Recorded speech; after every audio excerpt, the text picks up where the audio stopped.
സ ഹ ചേർത്ത് വായര്. സഹ ആ ക ആ ചേർത്ത് വായര്. സഹ ആ സഹ ആ ക ആ സഹ ആ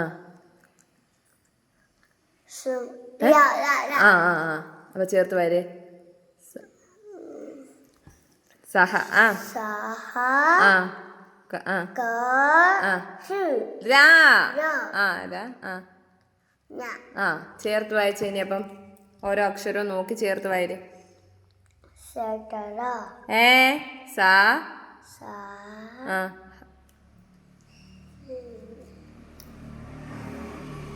സ